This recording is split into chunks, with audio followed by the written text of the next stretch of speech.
In this video we are going to talk about wedding tasting etiquette, 10 insanely useful things that you may not know and should be aware of. So before starting this video, like this video and subscribe to Best for Brides YouTube channel for future updates. Wedding food affects the complete wedding experience. Most, if not all, wedding guests will enjoy the meal. You don't want them to be upset with the food when everything else is wonderful. Before booking, most wedding companies offer tastings. You may taste and view the wedding meal with this choice. Take advantage of your caterer's offer to taste wedding meals to avoid regrets. As with wedding-related presents and rings, there is a catered sampling etiquette to follow. Wedding meal tasting etiquette will be discussed. Before we get to the list, let's discuss what to expect at a tasting. Tastings let you try the reception cuisine. It shows how the service and cuisine will be. Some caterers give free sampling, others charge. Some businesses provide free tastings if you sign first. Otherwise, it's costly for the vendor. If you're just shopping and want to try the cuisine before ordering, that's frequently doable too. The caterer may charge you for tasting food. If a vendor won't let you taste before paying a deposit, you can pay for one. If he refuses, reconsider. You don't want to regret scheduling the reception without knowing what to expect. Before your tasting session, discuss your expectations and choose foods from their menu. Full-size portions are offered, so you may taste the wedding dinner. Meals include beverages. Now that you know what to expect, let's discuss proper tasting etiquette. Follow our list and you'll have a good experience, caterer or not. Number 10. Keep your entourage limited. Many caterers give free tastings for up to 4 people, but you can include more if you pay. As with bridal dress shopping, you'll get the best results if you keep your entourage small. You and your caterer can lose concentration with additional people. Bring a small group of 3 to 4 honest, helpful folks. Wedding planners should attend the tasting. She's experienced enough to see beyond the basics and detect food and service faults. She can propose how the service and meals will operate at your venue. Number 9. Schedule flexibly. A taste requires many considerations. Your caterer must staff the dinner, no matter how little. Vendors approach tastings differently. Some hold open house sampling sessions for multiple couples, while others may give you a customized session to sample your wedding food. Your caterer may ask you to attend an event they're catering. This may be so you may see how they handle your wedding and sample the meals. Whatever your caterer's style, you should be able to fit it into your timetable. Consider what to dress to a wedding tasting here. If you're attending a catered event, be sure you're dressed accordingly. Number 8. Don't forget your purpose. A taste lets you sample reception food. Your caterer wants you to focus on the cuisine at the tasting, not your life. Try to confine your chats to the wedding and the food. Your caterer will watch you closely. Don't be impolite or ignore your mission. Unless you want to sound impolite, save important topics for later. Reduce talking and listen carefully. Bring a notepad and camera to your session to take notes and photos. This helps you suggest modifications. Number 7. Be tasting ready.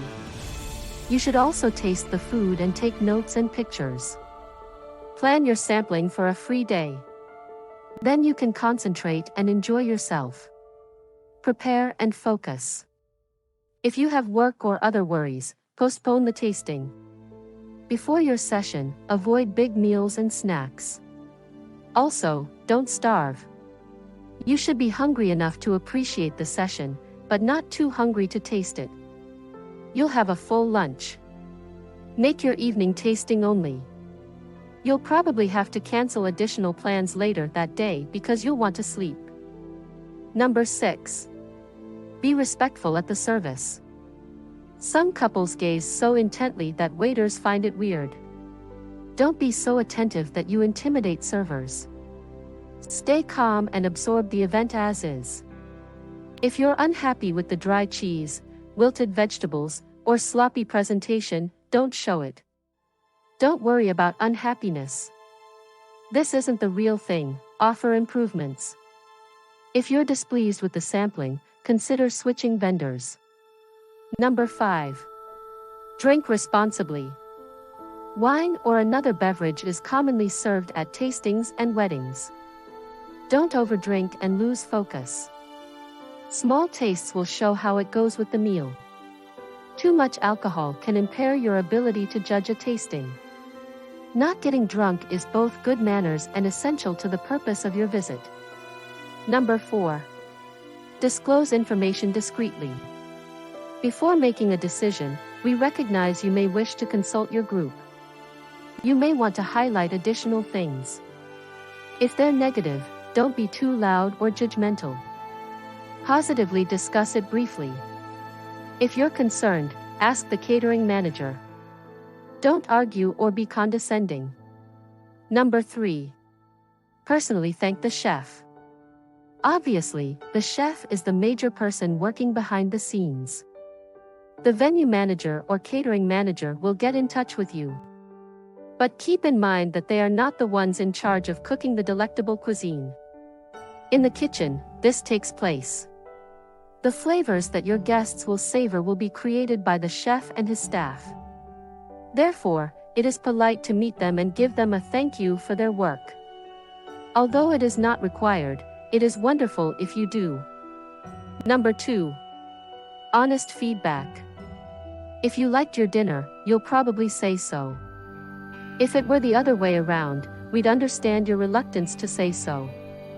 However, be honest. Tell your chef or waiter if you want anything changed. This way, they can fix it and ensure your satisfaction. Telling your vendor at your sampling session about the food, presentation, or service will help him meet your expectations. Mind your words. Even if it's unfavorable, focus on the positives so you don't seem reprimanding. Be courteous, suggest improvements, and praise what you liked. It's polite.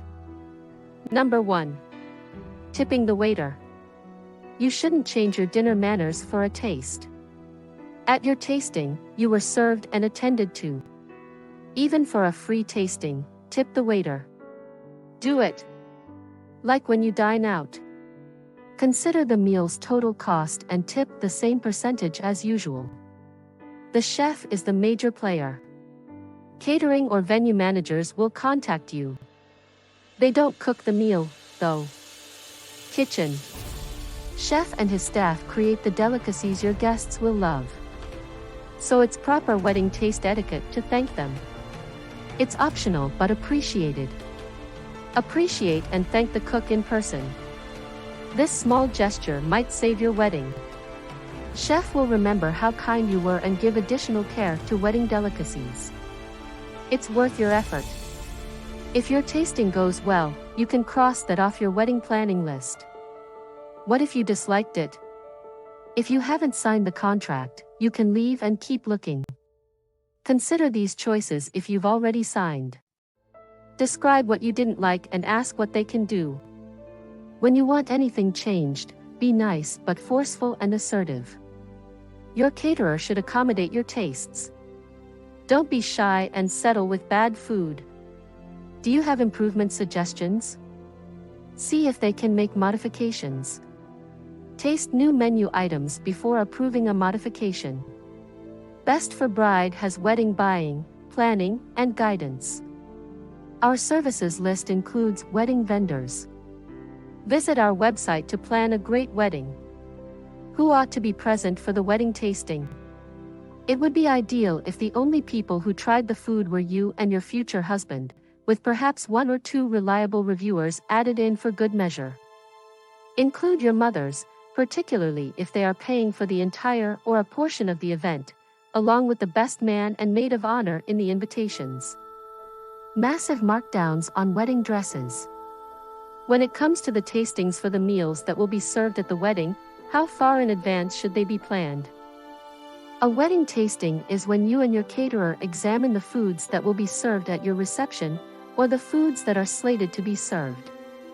The tasting will often take place several weeks, if not months, before your big day to allow for any last-minute alterations or changes to be made to the menu. How much money do you typically tip at a wedding tasting? It is customary to leave a tip of 20% for the servers who served you throughout the sampling, just as you would at a regular restaurant meal. This is quite important since it helps in the process of developing a relationship with the workforce. Is it essential to shell out money for a wedding tasting? In the event that you have not yet made a reservation with your caterer, they will typically charge you for the taste, which might cost up to $1,000 for a group of 4 individuals. If you currently have a contract with the company, some will waive the entire or a portion of the charge for the sample. What do you think about this video? Do let us know down in the comments section below. If you enjoyed this video and want to hear from us again, please subscribe to our channel, Best for Bride, for future updates. And visit our website www.bestforbride.com.